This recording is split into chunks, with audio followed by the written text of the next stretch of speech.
ಆಪತ್ತಿಗೆ ಆಹ್ವಾನ ಬರೆದ ಮೇಲೆ ಮಂಗಳದಲ್ಲಿ ಸಂಪಾದಕರಾಗಿದ್ದ ಬಾಬು ಕೃಷ್ಣಮೂರ್ತಿಯವರನ್ನು ನೋಡಿದೆ.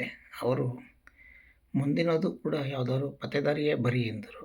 ಏಕೆಂದರೆ ಆ ಥರ ಕಾದಂಬರಿ ಬರೆಯೋರು ಕಡಿಮೆ ಜನ ಇದ್ದಾರೆ ಎಂದರು.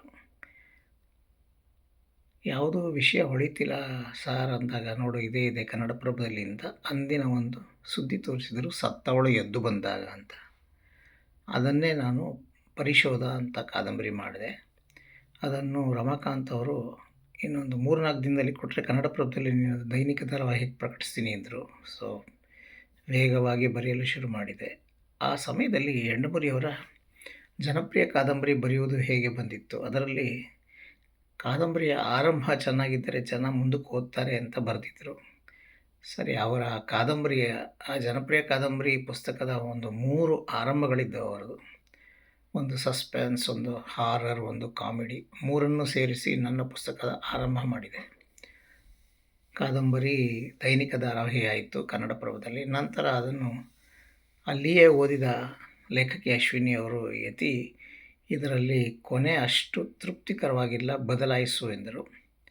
ಪುಸ್ತಕ ಬಂದಾಗ ಆ ಒಂದು ಸ್ವಲ್ಪ ಭಾಗವನ್ನು ಸೇರಿಸಿ ಹೊಸ ರೂಪ ಕೊಟ್ಟೆ ಅಂತ್ಯಕ್ಕೆ. ಮೋಹನ್ ಅವರು ಒಂದು ಅದ್ಭುತವಾದ ಚಿತ್ರ ಬರೆದರು, ನನ್ನ ಕಲ್ಪನೆಯಂತೆಯೇ ಬರೆದರು. ನೋಡಿದೊಡನೆ ಒಂದು ಕೊಲೆಯ ಕಾದಂಬರಿ ಅಂತ ಗೊತ್ತಾಗೋ ಹಾಗೆ. ಆಪತ್ತಿಗೆ ಆಹ್ವಾನ ಸಸ್ಪೆನ್ಸ್ ಕಾದಂಬರಿ, ಏಕೆಂದರೆ ಅಲ್ಲಿ ಯಾರು ಏನು ಎಂದು ಗೊತ್ತಿತ್ತು, ಆದರೆ ಅದನ್ನು ಓದುಗರಿಗೆ ವಿವರಿಸಿದ್ದೆ. ಇಲ್ಲಿ ಯಾರು ಕೊಲೆ ಮಾಡಿದರು, ಏಕೆ ಕೊಲೆ ಮಾಡಿದರು ಯಾವುದೂ ಗೊತ್ತಾಗ್ತಿರಲಿಲ್ಲ. ಈ ಸಸ್ಪೆನ್ಸ್ ಕಾದಂಬರಿಗಳಲ್ಲಿ ಸುಲಭವಾಗಿ ಓಟ ಒಂದೇ ಇಟ್ಕೋಬೋದು, ಆದರೆ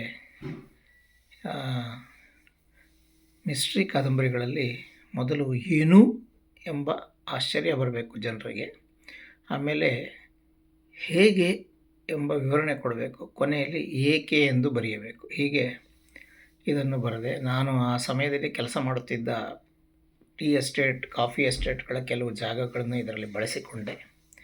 ಬಹಳ ಇಷ್ಟವಾಗಿ ಬರೆದ ಕಾದಂಬರಿ. 2ನೇ ಮುದ್ರಣ ಕೂಡ ಕಂಡಿತು. ಇಂದಿಗೂ ಕೂಡ ಇದರ ಬಗ್ಗೆ ಒಳ್ಳೊಳ್ಳೆಯ ಅಭಿಪ್ರಾಯಗಳು ಬರುತ್ತಲೇ ಇವೆ. ಪರಿಶೋಧನ ಹೆಸರಿಡಕ್ಕೂ ಸ್ವಲ್ಪ ತಿಣುಕಾಡಿದೆ. ಪುಸ್ತಕ ಸಿದ್ಧವಾದ ಮೇಲೆ ಪರದಾಡಿದ ಪುಸ್ತಕ ಇದೊಂದು, ಮತ್ತೊಂದಿದೆ ಕೂಡ. ನಮಸ್ಕಾರ.